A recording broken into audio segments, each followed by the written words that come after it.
now have our an update from the East Bay Economic Development Alliance, East Bay EDA, and it'll be Stephen Bader, who's the executive director, who was also with our workforce board, served as our director for our workforce board for a number of years, and now has been with East Bay EDA for a number of years. So welcome Stephen to the podium, please. Thank you. We do that full screen, maybe? Yes. Okay. Yeah. All right. Well, good morning, everyone. We got a good group here.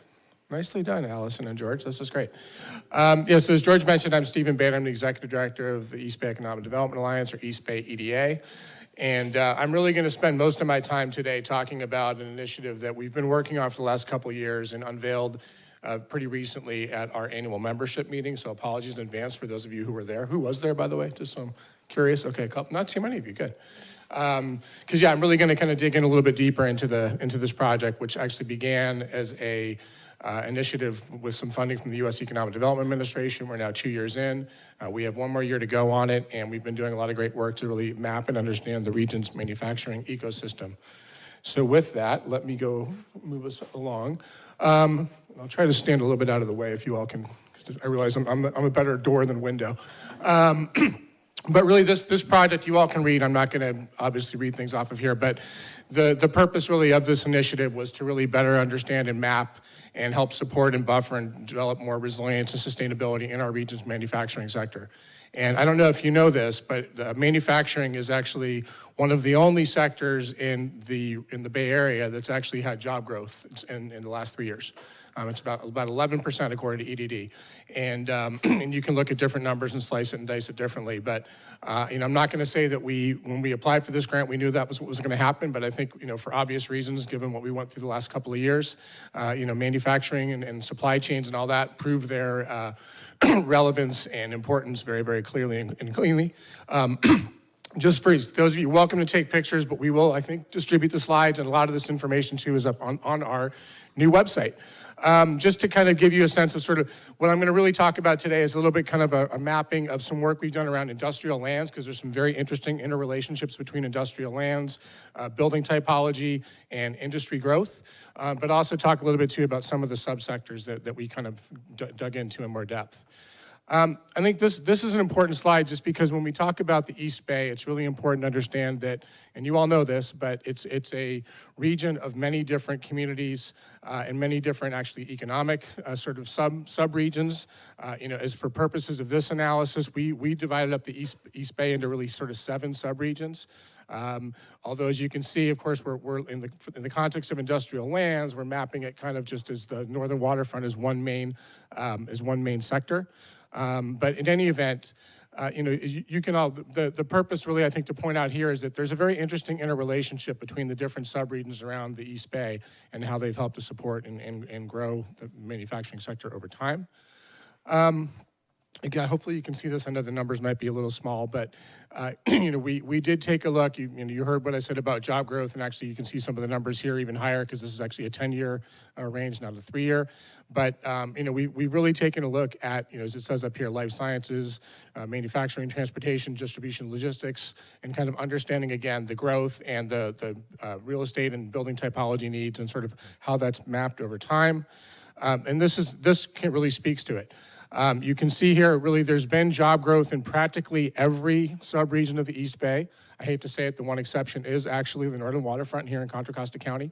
But we are pretty bullish on where this is going to go. And I think in a little bit I'll mention that, I know that our organization, as well as the Contra Costa County Department of Conservation Development, is working with ABAG MTC on some upcoming work on what are called their priority production areas, on their industrial lands, and really how to help prime and get those ready for development. We're leveraging all the work in this grant and all the research we've done to really help to support that. And we're hopefully, just like all of you, very bullish on what kind of growth opportunities there may be over time in this region. So more to come on that. Obviously, what stands out the most on this chart and is driven certainly by any of you who drive Teslas, I know there might be a couple of you in the room, but Tesla's growth has really helped to really explode manufacturing in southern Alameda County. And, and so all the suppliers, and it's really kind of clustered around there. It's obviously not just about them, but you're seeing lots and lots of really kind of spin-off, not just companies, but even industries starting to emerge from some of the innovation that's happening. So yeah, so this is a more of a kind of mapping of where there's been recent, and it's probably a little hard to see, but this is up again on our website, where there's been new buildings built in the last 10 years, because really the buildings that really advanced industries require now have such incredible power requirements, such other really kind of infrastructure needs and so forth, that a lot of older buildings aren't necessarily equipped to kind of accommodate some of these newer industries. And so that was something we were really kind of curious about, and kind of mapping and understanding kind of how this has helped to inform and drive some of the growth that we've seen. And as you can see here, as much as I know some areas have really been pushing back on warehouse development, the truth is that warehouses actually are some of the most flexible spaces around, and they aren't just necessarily for shipping your Amazon goods to and from your house or wherever, but there's lots of other use cases for them. So I just would caution that one of the things that we learned in this research, I know some of you were actually a part of this in focus groups that we did, but is that really don't just assume that warehouse development in and of itself is a bad thing. Because I know that there have been moratoriums in certain areas, and maybe for some good reasons, given very specific context in those communities, but overall, it's something just to be sort of eyes wide open about and not just make blanket assumptions or generalizations. Some of the other things, again, this is sort of stuff that we all know, but it's a good reminder of kind of what are some of the strengths in the East Bay, what are some of the challenges. One thing I think that's not necessarily up here that I would point out to as well is, because I was talking about this yesterday with somebody, is that the manufacturing sector across the East Bay, it's very, very diverse. We're not Detroit. We're not concentrated in one sector. We have lots of sectors. We've got biomedical, we've got food and beverage, we have automotive, we have clean tech, we have electronics equipment, and there's many, many other sectors, and they're all growing at a pretty good clip right now. Some are much bigger than others, but really the fact that the diversity is a real strength, and it's one of the reasons I think we've seen that continued growth and sustainability in the region. Something else, and I didn't get into a lot of detail on this, and I won't right now, but for those of you here who are working with, there's a couple of you I know who are in planning departments or work a lot with your planning departments. We do have a lot of tools and resources up on our website around some of the work that you can do to help kind of prepare your city to be more ready to bring in some of these new companies, because it's not an accident that there's been growth in some of these regions, like Fremont, for example, which kind of, if many of you probably know, really has this reputation of being very business friendly and helping to streamline and really expedite a lot of permitting and development. So you can go to the website's up, it's live. If you go to our main website, there's a link, I think so at the top, a bar, but it's resilienteastbay.org. There's this industrial lands analysis that has a couple of the maps and bar charts that you saw up here earlier. And there's also lots, again, of other resources, toolkits, et cetera. So I won't belabor that too much. But yeah, this is up. I think I might have added an extra slide here, but again, you can see this up on our site. There's lots of great information on the industrial lands relationship with job growth, and I think it's something that all of you probably would be interested, especially if you're in communities that are trying to bring in some of these companies and sectors. The phase 2 piece, yes, I got a little bit ahead of myself here, but the toolkit that we have, again, there's some tools around planning, zoning, and some other things, and so there's and even a few case studies for you to take a look at as well if you're interested, again, in looking at how you can help to support bringing in some of these companies, trying to attract them into your communities. Obviously, it's going to take a lot more than that, but the better positioned your cities and communities are to help support these companies as they want to come in, the faster, obviously, things are going to help to gel and come together. And so here you see kind of down here, this is just kind of an image of that page on our website that's getting broken out in some different pieces. And something else to really emphasize, and I think that's one of the reasons that we're all here today and do this work, is that there really is a strong synergy between everything from the upstream work around planning and zoning to the work that's done around sort of business development and investment, and then obviously on the workforce and talent development pipeline. I know we have Los Medanos in the room. We have the Workforce Development Board. There's some great examples. Of course, DVC2, not to overlook you all. You just started your Tesla program very recently, as a matter of fact. But there's been, I think you all have been doing the kinds of things that really help to support that ecosystem and help our whole region thrive and do better. So yeah, here's just, again, a couple things around the toolkit. You can tell I haven't done this presentation too many times yet, but that's kind of a quick overview around that. And I don't know if I have too many other slides. Yeah, so this is just, again, another, if you go deeper into the website, you'll get some other things that I think, again, very concrete things that we tried to bring together to help support all of you as you're looking at these industries yourselves and thinking about how to bring in companies. also about financing.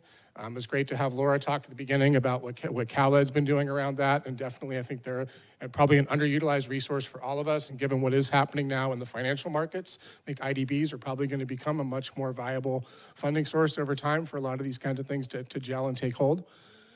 And yeah, so again, we've done a lot of very deep work. I don't want to bore you with the details, but that's kind of a quick flyover of that. What's ahead is really kind of looking, as I mentioned, working with ABAG and MTC to kind of go to the next phase of this and think about how we can prepare. In our case, we're focusing East Bay EDA on the 880 corridor as well as Livermore and some of that work, but we're going to be working very, very closely with Contra Costa, and of course, Vicon Suds here in the room from ABAG MTC to really make sure that we make good on maximizing the value opportunities of these industrial lands, because we actually have the East Bay really is home to most of them in the whole Bay Area. And so this is our opportunity, and I think we'd be smart to embrace it. I would be remiss if I didn't make a plug for our signature event. The East Bay Innovation Award that's coming up in March 2024, March 28th to be precise. That's a Thursday. We finished our nominations very recently, thanks to all of you who helped to support and get those nominations in. We have our judging day coming up on December 1st, and we'll be announcing finalists shortly thereafter. I'd love to see all of you. We're going to be at the Scottish Rite Center this year. Normally we've had this event at the Fox Theater, but we're going to be over by the lake in a very beautiful space that actually accommodates more people. So we look forward to seeing many of you and look forward to making our announcements very soon on our finalists. And I think that's my last slide. So I will stop and see if there's questions. I don't know how I was on time, but thank you.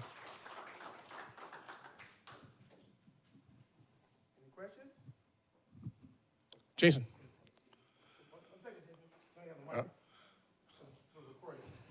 Recording. Stephen, I was just curious, there's been so much money, federal money, available over the last couple of years through the big pieces of legislation adopted. The stories that I hear in the news mostly focus on other parts of the country, the Midwest, the South. What opportunities are there for California? We've got over 10% of the population of the country living in California. The Bay Area is, a huge part of California. What's being done in the Bay Area to take advantage of those opportunities, and what role can we all in this room play in that? It's a great question. Obviously, many of the jurisdictions here in the room, benefited from, ARPA funding initially, but of course there's been the Inflation Reduction Act, the Infrastructure Jobs Act, there's been the CHIPS Act, and I know anecdotally some of you have actually requested us to help provide letters of support, either to companies you're working with or other projects and initiatives you're leading on. I think we're starting to see some of those investments now start to kind of take hold. I think longer term, I think it's very clear we're not going to be able to rely. This is kind of a one-time type of deal, and I don't think we're going to, the idea hopefully is that these funds will help to seed some other new investment that comes behind it. But it's definitely going to be, we're definitely in for a rougher time as we get on the other side of those funds really being out, sort of in action. And that includes, of course, the state itself is making major investments in infrastructure and sort of leveraging on top of some of those dollars to really be able to put a lot of things in play. And I think the hope is that those infrastructure investments will allow some of the kind of development that we're analyzing and you all are familiar with to really start to grow and accelerate. But again, I don't know that we can really count on a lot more federal support. And of course, even the state budget I know is a little bit dicey at the moment, given the fact that we're still really trying to understand the tax returns and how those are coming in. But I am curious if any of you've had, sort of your own success stories, especially with more of the recent, like the Inflation Reduction Act, CHIPS Act, or other things around with some of those funds. I don't know if that's a discussion item for now or something maybe to come back to at a later point, but I think it would be worth for us all to know a little more about some of those things. Other questions? Yeah, if you can't. Ah, yes, PG&E. Use the mic for this one. Okay. Is that a question? No. Yeah, no, it's no secret that PG&E has been, and actually really throughout the state, all the utilities have been bottlenecks, strangleholds on some of the development, especially as folks are either trying to expand or move into a new facility. We actually had a PG&E representative at our event in October to talk a little bit about that. I guess the short of his message is, or was, and I think would still be right now, if you know that there's going to be a project coming down the pike in your community, you want to let PG&E know now, because it will take a while. They candidly admit, it's probably a 5-year timeline for certain things. It can be shorter, depending, but transformers take still about 2 years to get. So you've got some big, so just right away, if you're, that's a long time to wait. And as we know, time is money, particularly when we have interest rates at 8%. So, but I do think that PG&E, in fairness to them, I think that they understand how they're being at the moment unhelpful. Part of that, they will say too, is thankfully this past year we didn't have a lot of fires, but before it was really a lot of wildfire prevention and kind of responding to that. Having not had such an intense fire year this past year, hopefully they'll actually be able to start to make good on their promises to accelerate some of this permitting and development in what they call capacity. So, yeah. I just wanted to speak a little bit and call back to the question over here. With the Inflation Reduction Act and the Jobs Act, one of the things that were written into those bills were communities left behind. So if you're thinking about how do we get those funds here, think about either racially, economically, how is the community you're trying to affect left behind, and make sure you're adding those into those requests that you're making for those kind of funds. Also, our office is available to help with letters of support as well. So information you need for that, reach out to our office. We have basically kind of the Sears catalog list of all those funds that were made available from those, and we can get you that information as well. That's great. If I can just add on to it, Congressman held meetings with all the elected officials and their city managers from all the cities across. One thing he found was the fact that grant writing was difficult, and a lot of cities were having problems with that. And he truly encouraged cities to combine efforts to write those grants, and our office will definitely write support letters for anything that you require. So grant writing seems to be a big hurdle for many of the cities. Yep. David, are you doing another grant writing workshop soon? You are? Okay, this is your chance to make your plug. Okay, early spring. So David does a great grant writing workshop for anybody who didn't already know that. So, okay, other questions? I am mindful of time now. So, all right, great, thank you.